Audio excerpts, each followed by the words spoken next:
हूं कि वो हम सब कार्यकर्ताओं को संबोधित करें। माननीय प्रधानमंत्री जी श्री नरेंद्र मोदी।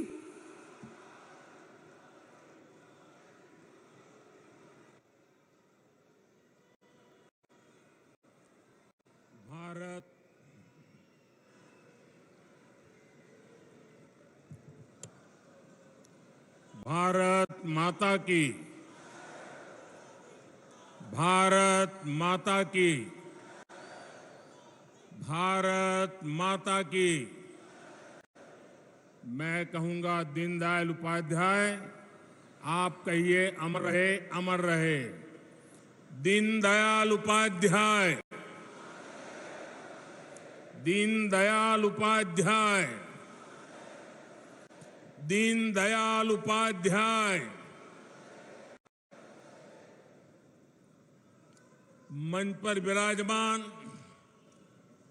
सभी भारतीय जनता पार्टी के वरिष्ठ नेतागण और मेरे परम साथी और विशाल संख्या में पधारे हुए मेरे परिवारजनों,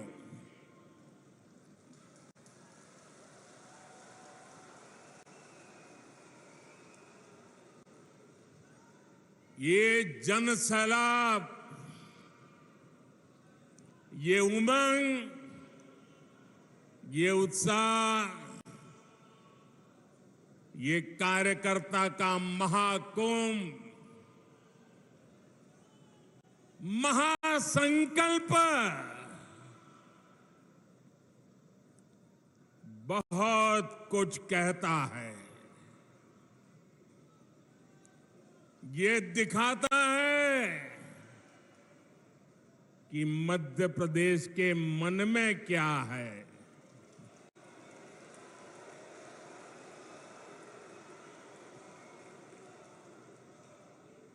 ये दिखाता है नई ऊर्जा से भरी हुई भाजपा। ये दिखाता है भाजपा का और भाजपा के हर कार्यकर्ता का बुलंद हौसला।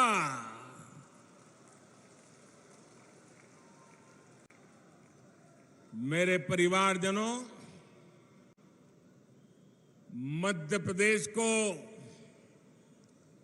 देश का दिल कहा जाता है। भाजपा के साथ देश के इस दिल का जुड़ाव कुछ विशेष ही रहा है। जनसंघ के जमाने से लेकर आज तक भाजपा को एमपी के लोगों ने हमेशा भरपूर आशीर्वाद दिया है। अटल जी, कुशाभाऊ ठाकरे, कैलाश जोशी, प्यारेलाल खंडेलवाल, राजमाता विजयाराजे सिंधिया जी, सुंदरलाल पटवा जी, वीरेंद्र सकलेचा जी, मध्य प्रदेश से निकले ऐसे अनेक महान व्यक्तित्वों ने हमें आज यहां तक पहुंचाया है।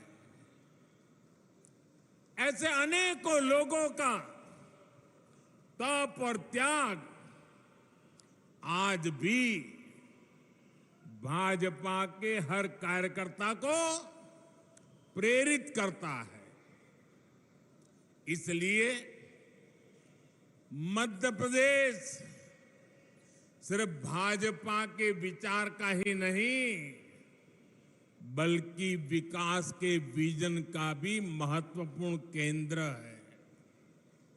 इसलिए आज जब देश अमृतकाल की नई विकास यात्रा पर निकला है, तब मध्य प्रदेश की भूमिका और महत्वपूर्ण हो गई है।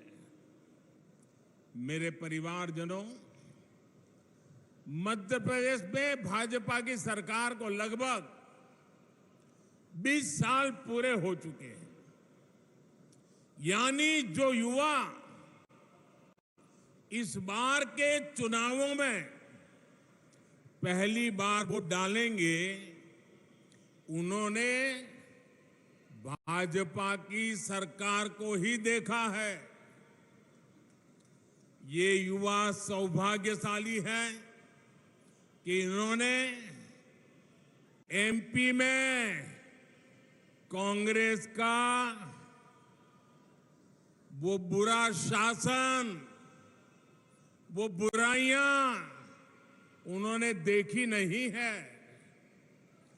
एमपी में कांग्रेस के शासन की पहचान थी कूनीति, कुशासन और करोड़ों का करप्शन।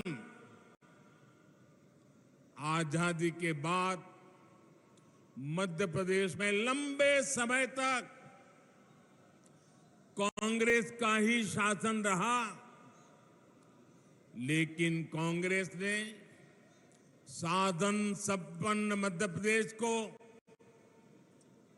समर्थ युवाओं वाले मध्य प्रदेश को बीमारू बना दिया। दोस्तों, बीमारू बना दिया। यहां के युवाओं ने कांग्रेस के जमाने की खराब कानून व्यवस्था नहीं देखी। यहां के युवाओं ने इस दौर की खस्ता हाल सड़कें नहीं देखी। यहां के युवाओं ने अंधेरे में जीने को मजबूर गांव और शहर नहीं देखे। अपने हर कार्यकाल में भाजपा ने एमपी को नई ऊर्जा के साथ नई ऊंचाई पर ले जाने का प्रयास किया है। इसलिए यहां के युवाओं ने भाजपा का सुशासन ही देखा है। उन्होंने चारों तरफ से विकास करता मध्य प्रदेश ही देखा है। उन्होंने मध्य प्रदेश को देश के अग्रणी गेहूं उत्पादक राज्यों के रूप में देखा है। उन्होंने मध्य प्रदेश को शिक्षा के उभरते केंद्र के रूप में देखा है। और इसलिए आने वाले चुनाव बहुत अहम है।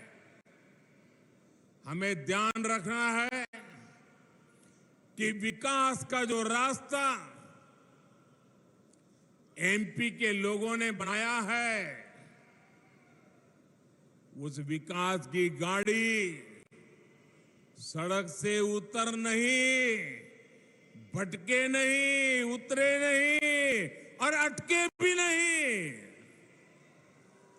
हम अपने आसपास देख रहे हैं कि जब इन्हें राजस्थान में मौका मिला तो कैसे कांग्रेस वहां सिर्फ बर्बादी लाई।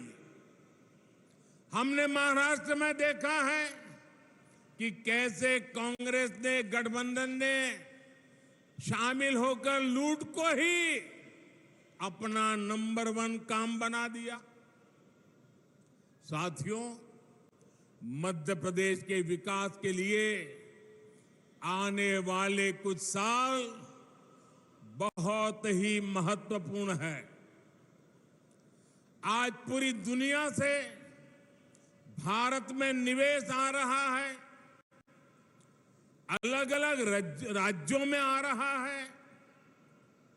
ये समय भारत को, मध्य प्रदेश को विकसित मध्य प्रदेश बनाने का है, विकसित भारत बनाने का है। इतने महत्वपूर्ण समय में अगर कांग्रेस जैसी परिवारवादी पार्टी हजारों करोड़ों के घोटाले का इतिहास रचने वाली पार्टी, वोट बैंक का तुष्टीकरण करने वाली पार्टी को जरा भी मौका मिल गया तो मध्य प्रदेश को बहुत बड़ा नुकसान होगा। भाइयों बहनों, मैं जरा एक सवाल पूछता हूं आपको। मैं कहता हूं जहां जहां कांग्रेस गई है उस राज्य को बर्बाद कर दिया है। क्या आपको लगता है मध्य प्रदेश को भी यही करेंगे वो? आपको लगता है मध्य प्रदेश का भी यही हाल करेंगे? मध्य प्रदेश को बचाना चाहिए, नहीं बचाना चाहिए? कांग्रेस के हाथों नहीं जाने देना चाहिए ना, लूटने नहीं देना चाहिए ना, तबाही नहीं करने देनी चाहिए ना। कांग्रेस एक बार फिर एमपी को बीमारू बना देगी। मैं आपसे जानना चाहता हूं, क्या आप एमपी को फिर से बीमारू बनाना चाहते हो?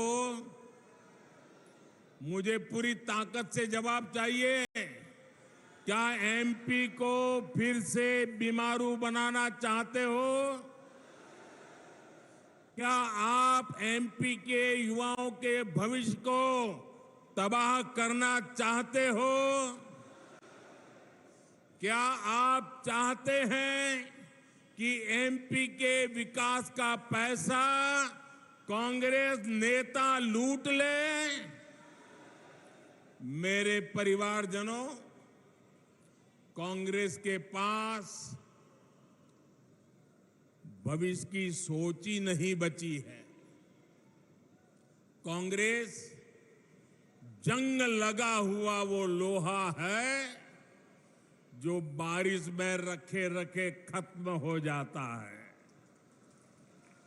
अब कांग्रेस में ना देखने का सामर्थ्य बचा है, न देश हित को समझने का। इसलिए आप देखेंगे, साथियों, आपका उत्साह मेरे सर आंखों पर। बहुत बहुत धन्यवाद आपके प्यार के लिए, बहुत धन्यवाद। दोस्तों, आपका प्यार ही मेरी ताकत है। बहुत बहुत धन्यवाद आपके प्यार के लिए, बहुत धन्यवाद दोस्तों। साथियों, आप देखेंगे कि कांग्रेस विकसित भारत से जुड़े हर प्रोजेक्ट की आलोचना करती है। आपको याद होगा, कांग्रेस ने डिजिटल इंडिया का भी विरोध किया था। आज भारत के यूपीआई से पूरी दुनिया मंत्रमुग्ध है।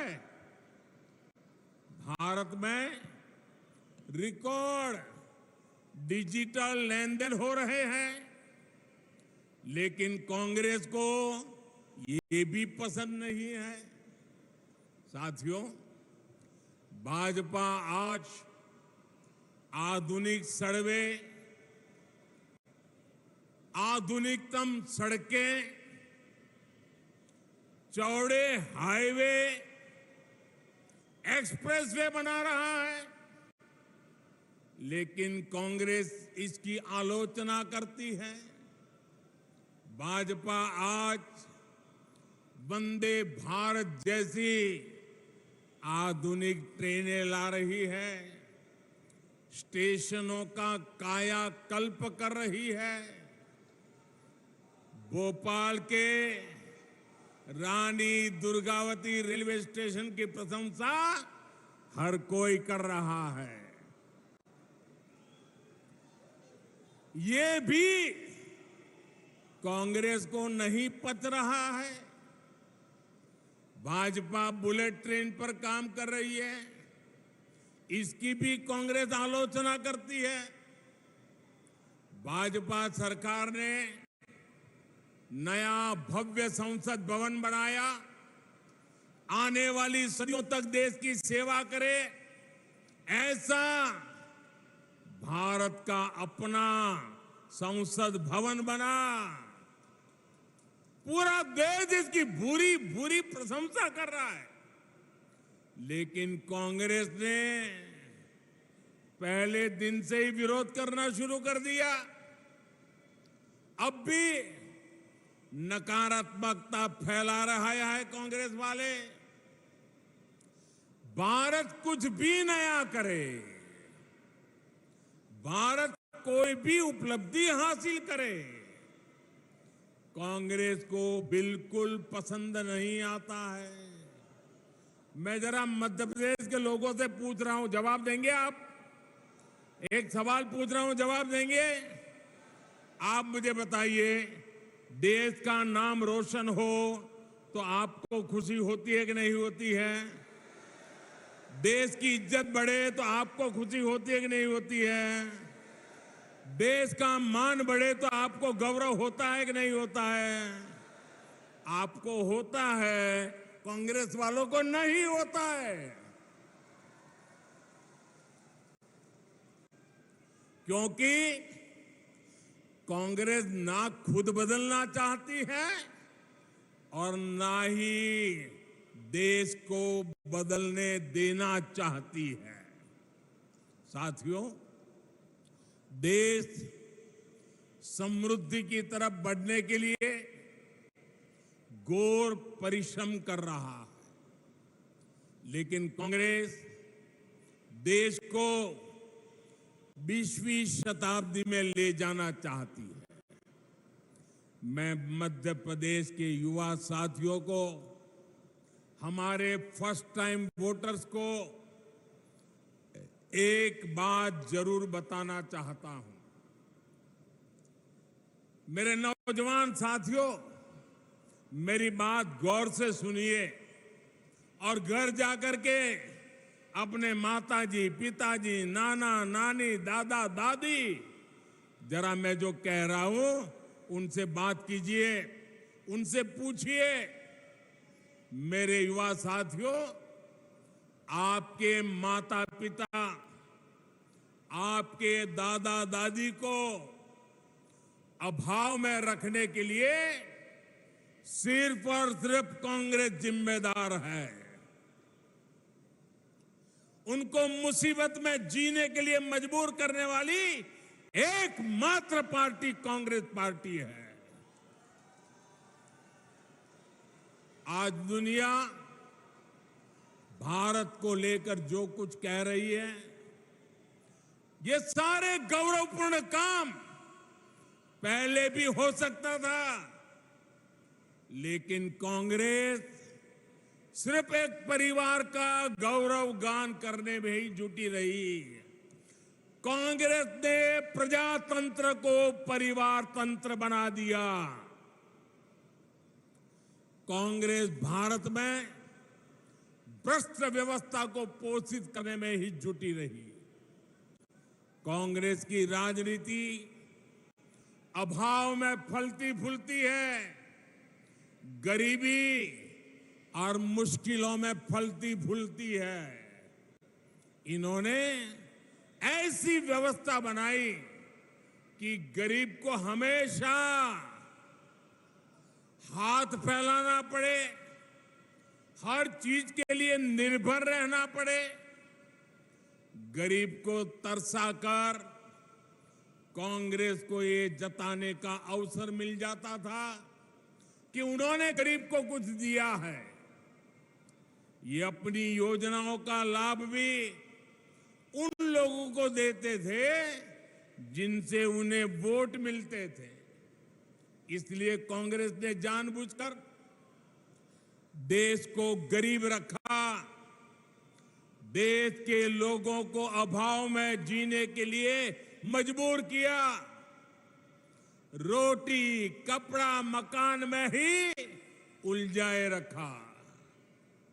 मेरे युवा साथियों, जो मुश्किलें, ध्यान से सुनिए दोस्तों, जो मुश्किलें आपके माता पिता से पहले की पीढ़ियों ने झेली, वो अब आपको और आपके बच्चों को ना झेलनी पड़े, इसके लिए भाजपा की डबल इंजन सरकार लगातार काम कर रही है। आज हमारे प्रेरणा पुंज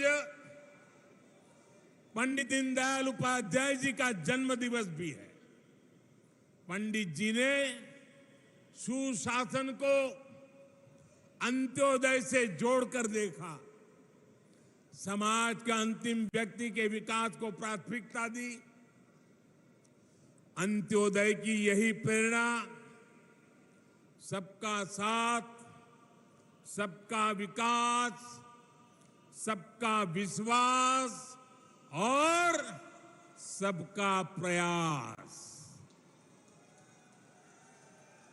उस मंत्र में पंडित दीनदयाल उपाध्याय जी का चिंतन है। वो हमें प्रेरित करती है। बीते 9 वर्षों में हमने जो भी योजनाएं बनाई, उनके मूल में यही भावना है। भाजपा ने गरीबों, महिलाओं, शोषितों, वंचितों, एससी, एसटी, ओबीसी को विकास का सबसे बड़ा लाभार्थी बनाया है। वंचितों को वरीयता की जो गारंटी मोदी ने दी है, उसे हमने एक के बाद एक कदम उठाकर पूरा किया है। हमने गरीब का जीवन बेहतर करने के लिए प्रयास किए, प्रामाणिक प्रयास किए। समाज में जो अभाव था, उसको दूर किया। और जानते हैं इसका नतीजा क्या मिला है? मैं आपसे एक बात पूछूं?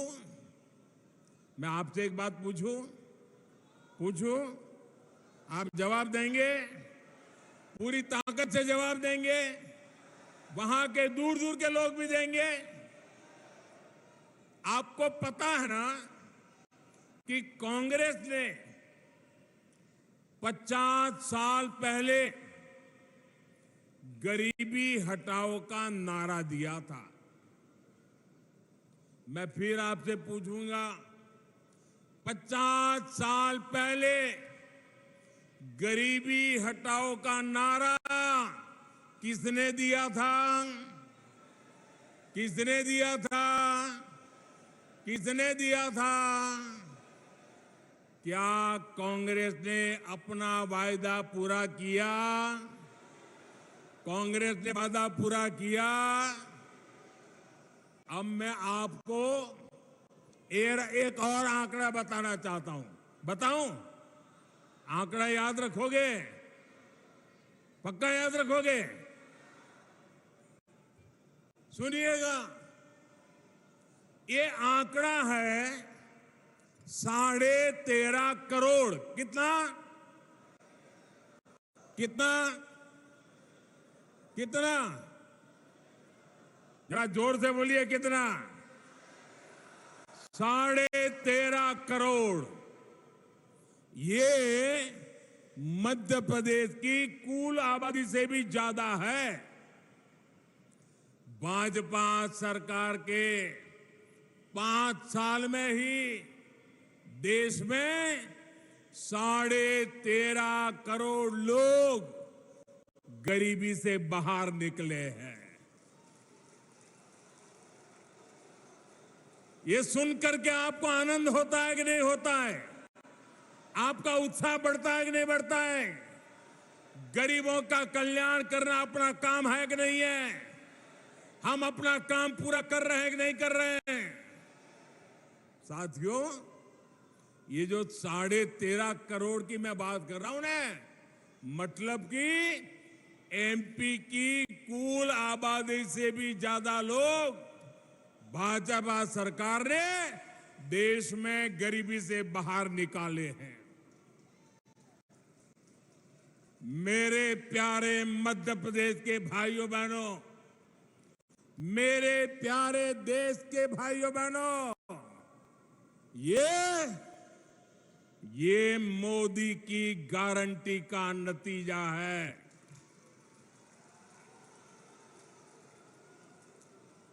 और जब मोदी गारंटी देता है, जब मोदी गारंटी देता है, जब भाजपा गारंटी देती है, तो वो जमीन पर उतरती है, घर घर पहुंचती है, हर लाभार्थी तक पहुंचती है। याद रखिएगा, याद रखेंगे, याद रखेंगे, याद रखिएगा, मोदी यानी हर गारंटी पूरी होने की गारंटी।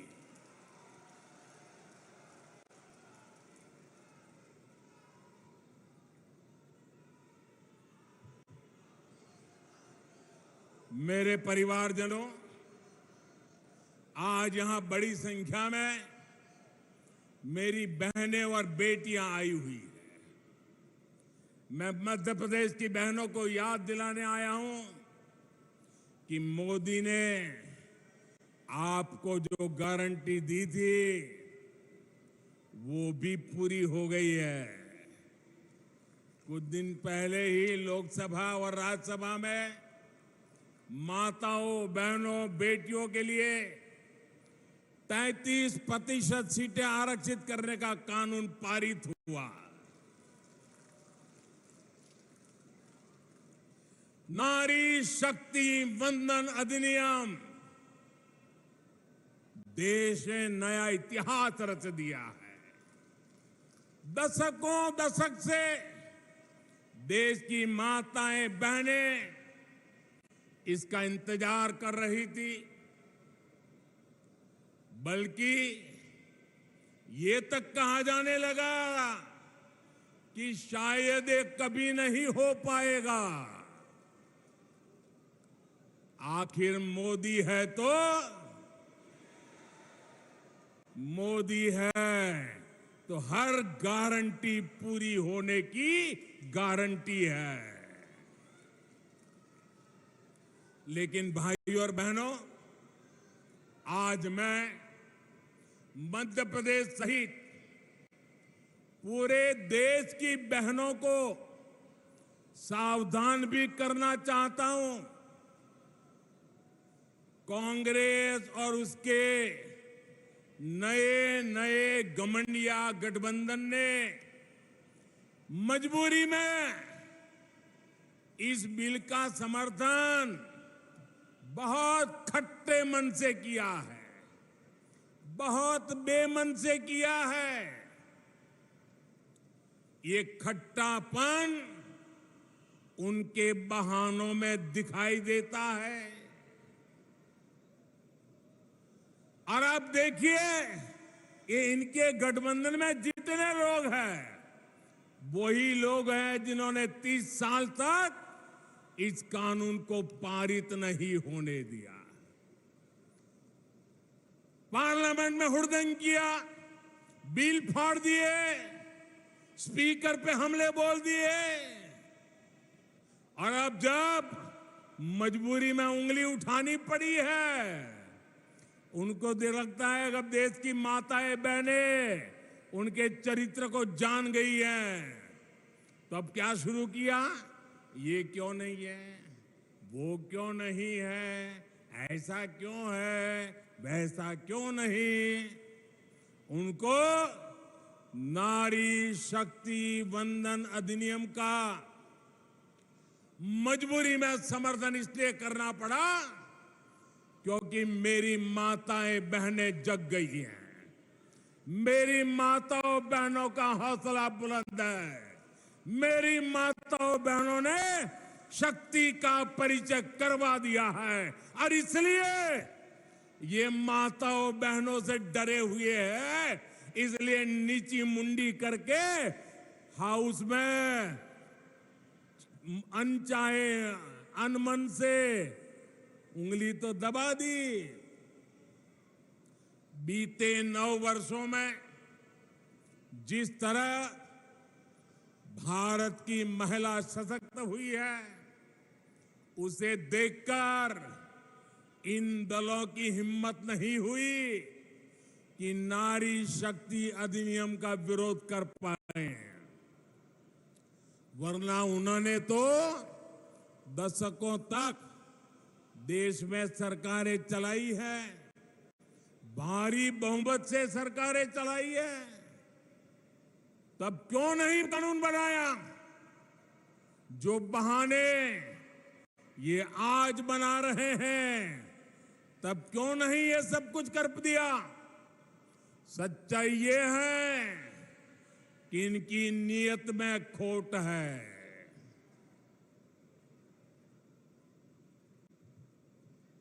इसलिए मौका मिलते ही, मेरी माताएं बहनें मेरे शब्द याद रखना, मौका मिलते ही एक घमंडिया गठबंधन के लोग माताओं बहनों को धोखा देने का तय करके बैठे हैं, तैयार बैठे हैं। कांग्रेस के घमंडिया साथी वही है जिन्होंने इस कानून को रोकने के लिए हर मर्यादा तोड़ी है। इनकी वो सोच आज भी नहीं बदली है। आपको मैं एक और बात कहना चाहता हूं। ये लोग बहुत बौखलाए हुए हैं। ये अब एक नया खेल खेलेंगे, पक्का मानिए। और नया क्या खेल खेलेंगे? ये नारी शक्ति को बांटने की पूरी कोशिश करेंगे। नारी शक्ति एक न हो, इसलिए भांति भांति की अफवाहें फैलाएंगे। इसलिए देश की हर माता बहन बेटी को सावधान रहना होगा, सतर्क रहना होगा और एकजुट रहना ही होगा। माताएं बहनें एकजुट रहोगे ना? एकजुट रहोगे ना? आप याद रखिए, ये वही लोग हैं जिन्होंने देश की पहली आदिवासी महिला राष्ट्रपति द्रौपदी मुर्मू जी को राष्ट्रपति बनने से रोकने का भरसक प्रयास किया। ये लोग बार बार उनको अपमानित करने का प्रयास करते हैं। ये वही लोग हैं जिन्होंने देश की सेनाओं के अग्रिम मोर्चों में बेटियों की एंट्री को रोक कर रखा था। और अगर इनकी नीयत ठीक होती तो वो क्या मोदी को करोड़ों बहनों के नाम पक्के घर करने देते और मुझे काम करना पड़ता? उनकी नीयत ठीक नहीं थी। आज वो काम मुझे करना पड़ रहा है, आजादी के इतने सालों के बाद करना पड़ रहा है। इनको नहीं दिखता था कि सब कुछ पुरुष के नाम पर है, महिलाओं के नाम पर कुछ नहीं। अगर इनकी नीयत महिला हित की होती तो क्या मोदी को आकर के करोड़ों टॉयलेट बनाने पड़ते? क्या टॉयलेट नहीं बना सकते थे लोग? वो काम भी मुझे करना पड़ा। उनकी नीयत में खोट थी। अंधेरे का इंतजार करती माताओं बहनों को देखकर इनकी आंखों में क्यों पानी नहीं आता था? इनकी नीयत ठीक होती तो बहनों को धुएं में जीने को मजबूर होना न पड़ता। करोड़ों बहनों तक गैस सिलेंडर पहुंचाने की मेहनत मोदी को क्यों करनी पड़ी? ये महिलाओं के हितैषी होते तो महिलाओं को पानी की बूंद बूंद के लिए दशकों तक तरसा कर ना रखते। साथियों, ये महिलाओं के हित में काम करते तो मोदी को आकर आयुष्मान योजना के तहत मुफ्त इलाज की व्यवस्था ना करनी पड़ती।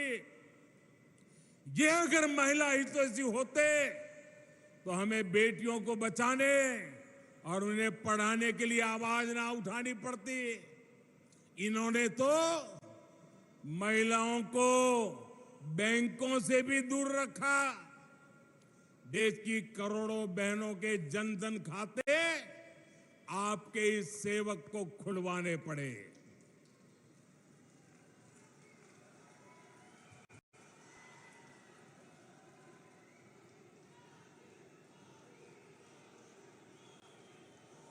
हमारी कोशिश यही थी कि बहनों की समृद्धि का रास्ता खुले, बेटियां अपने पैरों पर खड़ी हो सके। इसलिए मैं देश के हर माता, बहन, बेटी से कहूंगा कि कोई कितनी भी कोशिश कर ले, आपको भ्रमित नहीं होना है। हमने कठिन रास्ता पार किया है। ये महिलाओं की भागीदारी के विस्तार की शुरुआत है, एक सार्थक बदलाव का शुभारंभ है। मेरे परिवारजनों, कांग्रेस आज भी उसी पुराने ढर्रे, उसी पुरानी मानसिकता पर चल रही है। चांदी का चम्मच लेकर पैदा हुए इनके नेताओं के लिए गरीब का जीवन मायने नहीं रखता है। कांग्रेस नेताओं के लिए गरीब का जीवन एक एडवेंचर टूरिज्म है। कांग्रेस के नेताओं के लिए गरीब की बस्ती पिकनिक मनाने का, वीडियो शूटिंग कराने का लोकेशन बन गई है। कांग्रेस के लिए गरीब किसान का खेत फोटो सेशन का मैदान बन गया है। इन्होंने अतीत में भी यही काम किया। देश विदेश के अपने दोस्तों में इन्होंने भारत की गरीबी का मखौल उड़ाया और आज भी यही कर रहे हैं।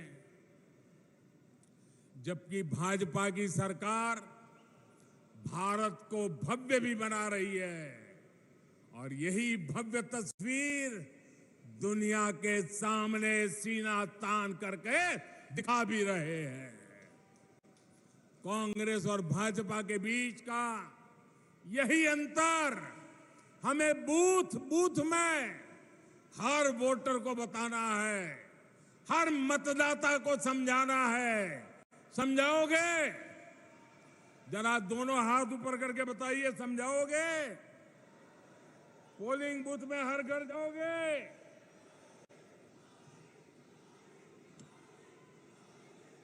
हर किसी को बताओगे? एक एक बात बताओगे? साथियों, मोदी का मिजाज भी अलग है, मेहनत भी अलग है और मिशन भी अलग है। मेरे लिए देश से बड़ा, देशवासियों से बड़ा कुछ भी नहीं है। मैं अभावों में रहा हूं, लेकिन अपने देश को अभावों में नहीं रहने दूंगा। मुफ्त राशन और मुफ्त इलाज गरीब की चिंता दूर करने का अवसर कांग्रेस के पास भी था, लेकिन नियत और इच्छा शक्ति नहीं थी। बेईमानी और भ्रष्टाचार की नियत अच्छे काम करने से उन्हें रोकती थी। पहले समाज के जिन वर्गों को छोटा समझा गया, उनके जीवन में बड़े परिवर्तन का प्रयास हमने किया। गरीब से गरीब को गुणवत्ता का जीवन मिले, आज देश में इसके लिए काम किया जा रहा है। कुछ दिन पहले ही पीएम विश्वकर्मा योजना शुरू हुई। देश भर में हमारे विश्वकर्मा साथी कोने कोने में फैले हैं। कोई गांव ऐसा नहीं होगा जहां कोई न कोई विश्वकर्मा परिवार न रहता हो। अपनी परंपरा, अपनी कला, अपनी उपयोगिता के लिए जाने जाने वाले ये साथी हर समाज में है। लेकिन कांग्रेस ने उन्हें क्या दिया? कांग्रेस ने उन्हें अपने हाल पर छोड़ दिया था। आपने एक वोट देकर इस सेवक को आपकी सेवा करने का अवसर दिया। आज हमारे कुम्हार भाई बहन, लोहार भाई बहन, सुनार भाई बहन, सुतार भाई बहन, जूते बनाने वाले, राजमिस्त्री, दर्जी, ऐसे दर्जनों साथियों के लिए राष्ट्रीय विश्वकर्मा योजना बनी। इनकी ट्रेनिंग का इंतजाम हुआ है। लाखों रुपए के लोन की व्यवस्था हुई है और विश्वकर्मा साथियों के लिए जो ये कम ब्याज का लोन मिलेगा, उसकी गारंटी मोदी ने ली है, सरकार ने ली है। साथियों, हमने रेहड़ी, पटरी, ठेले पर छोटा मोटा कारोबार करने वाले साथियों के लिए भी बैंकों के दरवाजे खोले हैं। पीएम स्वनिधि योजना के तहत इनकी मदद की गारंटी भी मोदी ने ली है। गांव में, कस्बों में हमारे साथी अपनी दुकान, ढाबा, गेस्ट हाउस ऐसे व्यवसाय कर सके, ये पहले बहुत मुश्किल था। उनके पास गारंटी नहीं होती थी, इसलिए बैंक से उन्हें मदद मिलना मुश्किल था। मोदी ने ऐसे साथियों की गारंटी भी ली। मुद्रा योजना के तहत लाखों का बिना गारंटी का पैसा उन्हें मिल रहा है। इस योजना की सबसे बड़ी लाभार्थी हमारी बहनें हैं, हमारे दलित भाई बहन हैं, हमारे पिछड़े परिवार हैं, हमारे आदिवासी साथी हैं। हमारे छोटे किसानों, पशुपालकों और मछुआरों की तो सरकारी नीतियों में पूछ ही बहुत कम होती थी। कांग्रेस की सरकारें वोट पाने के लिए किसानों को लोन माफी की झूठी गारंटी देती रही है, लेकिन छोटे किसानों, पशुपालकों के लिए तो बैंक से लोन लेना असंभव था। वे तो छोटी छोटी जरूरतों के लिए बाजार से महंगा ब्याज लेते थे, महंगे ब्याज पर पैसे लेते थे। इसलिए आपके इस सेवक ने पीएम किसान सम्मान निधि के तहत छोटे किसानों की भी गारंटी ली। जब पीएम किसान योजना हमने शुरू की थी, तब कांग्रेस ने इसको लेकर कितना झूठ फैलाया था। कहा जाता था कि चुनाव होने के बाद मोदी ये पैसे वापस ले लेगा, लेकिन पीएम किसान सम्मान निधि 5 साल से निरंतर चल रही है। कोरोना काल में जब सब कुछ रुक गया था, तब भी ये नहीं रुकी, क्योंकि हमारी सरकार ने डायरेक्ट आपके खाते में पैसा भेजने का प्रावधान किया है। अभी तक 2.5 लाख करोड़ रुपए से अधिक देश भर के किसानों के मिल चुका है। इसमें मध्य प्रदेश के हर किसान के बैंक खाते में करीब 30,000 रुपए, हर एक किसान के खाते में 30,000 रुपए तक पहुंचे हैं। भाजपा सरकार ने छोटे किसानों के साथ ही पशुपालकों और मछुआरों को भी किसान क्रेडिट कार्ड जैसी सुविधा दी है। मेरे परिवारजनों, मध्य प्रदेश में हमारी धरोहर के दर्शन होते हैं।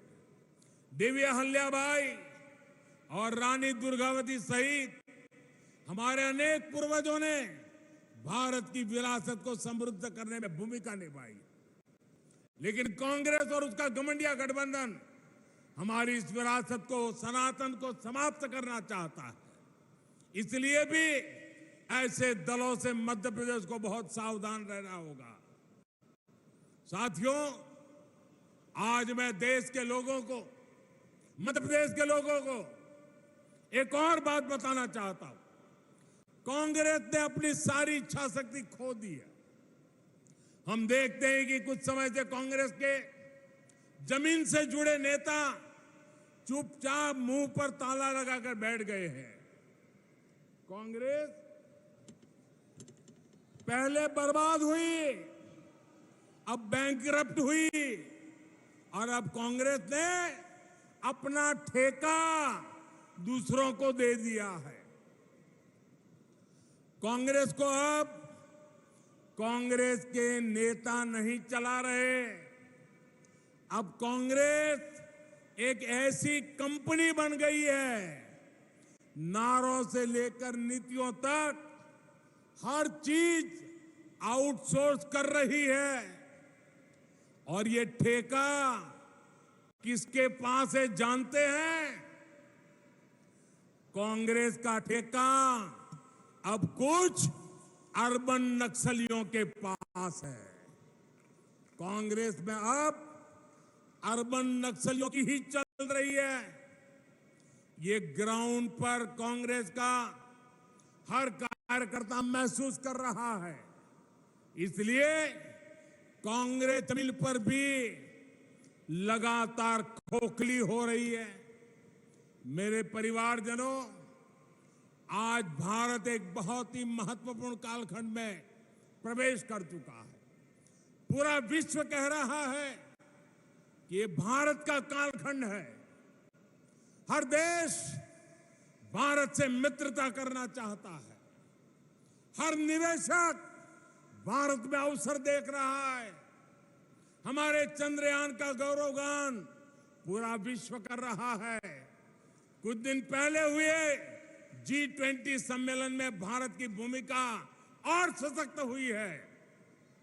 ये इसलिए हो रहा है क्योंकि आपने देश में एक स्थिर और मजबूत सरकार चुनी। आपने ऐसी सरकार चुनी जो चुनौतियों को चुनौती दे सकती है। 1000 वर्ष की गुलामी के कालखंड में हमने जो आत्मविश्वास खोया, आज भारत उस आत्मविश्वास को पुनः जी रहा है। आज हम जो फैसले लेंगे वो आने वाले 1000 साल के हमारी यात्रा को तय करने वाले हैं। ये सब कुछ मध्य प्रदेश की भागीदारी के बिना संभव नहीं है। विकसित भारत के लिए मध्य प्रदेश का विकसित होना बहुत आवश्यक है। ऐसा विकसित मध्य प्रदेश जहां हर व्यक्ति, हर परिवार का जीवन वैसा ही हो जैसा विकसित देशों में हमने देखा है। हमें ऐसे मध्य प्रदेश का निर्माण करना है जो छोटी छोटी जरूरतों का मोहताज ना रहे। हमें मध्य प्रदेश को नए अवसरों की धरती बनाना है। इसके लिए ये जरूरी है कि आने वाले 5 वर्ष के लिए यहां फिर से भाजपा सरकार बने, पूर्ण बहुमत की स्थिर भाजपा सरकार बने। भाजपा के पास रोड मैप भी है और उसे जमीन पर उतारने की इच्छा शक्ति भी है। इसलिए मध्य प्रदेश के हर कार्यकर्ता की जिम्मेदारी बहुत बड़ी है। हमें विधानसभा ही नहीं बल्कि हर बूथ जीतना है। हर बूथ पर लोगों का दिल जीतना है। बूथ का हर कार्यकर्ता हमारा उम्मीदवार है, क्योंकि उसकी पहचान कमल है, उसकी शान कमल है, उसका निशान कमल है। इसलिए हर कार्यकर्ता को जी जान से जुटना है। मुझे आप सभी के सामर्थ्य पर पूरा भरोसा है। साथियों, आज मैं एक और आग्रह भी करना चाहूंगा। आने वाले 2 अक्टूबर को पूज्य बापू की जन्म जयंती है। इससे पहले 1 अक्टूबर को स्वच्छता से जुड़ा बहुत बड़ा कार्यक्रम पूरे देश में होने वाला है। मेरा मध्य प्रदेश के हर परिजन से आग्रह रहेगा कि आप सभी उत्साह और उमंग के साथ इस स्वच्छता के कार्यक्रम में जुड़िए। अब आप सभी त्योहारों की भी तैयारी कर रहे हैं। हमें वोकल फॉर लोकल याद रखना है। हमें खादी के वस्त्र खरीदने हैं। जो भी गिफ्ट हम खरीदे वो लोकल हो, जो भारत में बना हो। ये बात हमें कभी भी भूलनी नहीं है। मेरे प्यारे भाइयों बहनों, आप इतनी बड़ी तादाद में आशीर्वाद देने के लिए आए। मैं आपका हृदय से बहुत बहुत आभार व्यक्त करता हूं। मेरे साथ बोलिए, भारत माता की, भारत माता की।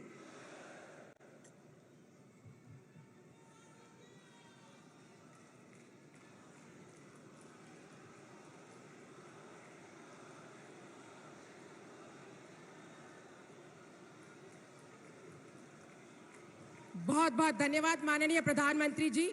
आपका एक एक शब्द हमारे लिए प्रेरणादायी भी है और हमारी ताकत भी है। अब हमें माननीय प्रदेश अध्यक्ष जी से निवेदन करना चाहती हूं कि वो हमारे माननीय प्रधानमंत्री जी को प्रतीक चिन्ह, पंडित दीनदयाल जी की जयंती की वो प्रतीक माननीय प्रधानमंत्री जी को भेंट करने का कष्ट करें। माननीय प्रदेश अध्यक्ष जी।